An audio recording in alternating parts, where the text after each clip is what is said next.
अस्सलाम वालेकुम। अच्छा, टॉपिक का नाम बैक्टीरियल जीनोम, जो कि बहुत आसान और सिंपल सा टॉपिक है। जीनोम बेसिकली हम कहते हैं जेनेटिक मटेरियल ऑफ बैक्टीरिया। जो बैक्टीरिया का जेनेटिक मटेरियल है उसको नाम देते हैं, दे आर कॉल्ड जीनोम है। बट जीनोम जिस जगह पर मौजूद होता है उसको नाम देते हैं न्यूक्लियोइड। न्यूक्लियोइड क्या होता है? ये न्यूक्लियर का रीजन है। बैक्टीरिया का जो न्यूक्लियर रीजन है उसको कहते हैं न्यूक्लियोइड।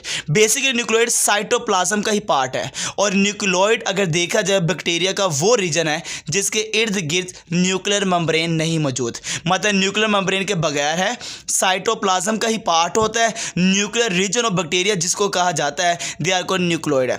मगर ये सबसे बड़ी पहचान ये कि लाइटर होता है, ज़्यादा लाइट होता है एज कंपेयर टू साइटोप्लाज्म। जैसे आपको ये नज़र आ रहा है, ये है बेटा न्यूक्लियर रीजन, और ये न्यूक्लियर रीजन को कहते हैं न्यूक्लियोइड। साइटोप्लाज्म का ही पार्ट है, कोई मेम्ब्रेन नहीं इर्द गिर्द मौजूद। और इसके अंदर न्यूक्लियोइड के अंदर आपको नज़र आ रहा है बैक्टीरिया का क्रोमोसोम नज़र आ रहा है। जो बैक्टीरिया का क्रोमोसोम है ये large circular double stranded DNA molecule है। जो बैक्टीरिया का क्रोमोसोम है हम इसकी पहचान क्या देना है, ये लार्ज होता है, सर्कुलर होता है, ये याद रखना सर्कुलर है, डबल स्ट्रैंडेड होता है डीएनए मॉलिक्यूल। और जितने भी बैक्टीरिया ये हैप्लॉइड है इनके पास सिंगल नंबर ऑफ क्रोमोसोम होता है नॉर्मली।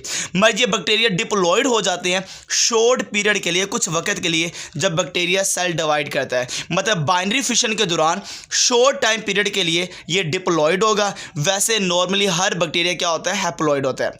अब बैक्टीरिया का जो क्रोमोसोम इसका काम क्या है, मतलब बैक्टीरिया का क्रोमोसोम क्या रोल अदा करता है बैक्टीरिया के अंदर? ये कंट्रोल करता है ग्रोथ को, मेटाबॉलिक एक्टिविटीज़ ऑफ बैक्टीरिया। ये सारा कंट्रोल करना ग्रोथ को, मेटाबॉलिक एक्टिविटीज़ को, ये बैक्टीरियल क्रोमोसोम का रोल है। मगर इसी बैक्टीरिया के अंदर एक ऐसा क्रोमोसोम है जो अजाफी होता है, जिसको कहते हैं extra chromosomal DNA of bacteria, they are called plasmid है।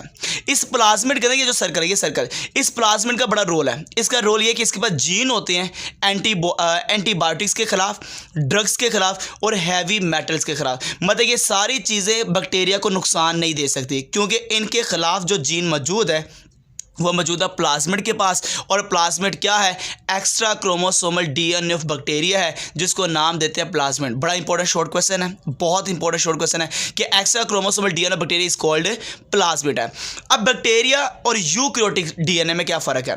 जैसे बैक्टीरिया प्रोकैरियोट है और यूकैरियोटिक जो डीएनए, दोनों में डिफरेंट क्या है? देखिए बेटा, बैक्टीरियल डीएनए सर्कुलर होता है और यूकैरियोटिक डीएनए लीनियर होता है, मतलब ये स्ट्रेट होता है। आपने देखा भी होगा, जैसे वॉटसन क्रिक मॉडल में आपने डीएनए का स्ट्रक्चर पर डबल हेलिक्स और लीनियर फॉर्म में होता है, डबल हेलिक्स फॉर्म में होता है, ये सर्कुलर होता है। ठीक है, जो बैक्टीरियल डीएनए है इसके पास इंट्रॉन एब्सेंट होता है, इंट्रॉन नहीं होता है, इंट्रॉन एब्सेंट है। मगर यूकैरियोटिक डीएनए के पास इंट्रॉन होता है। इंट्रॉन क्या है? What is intron?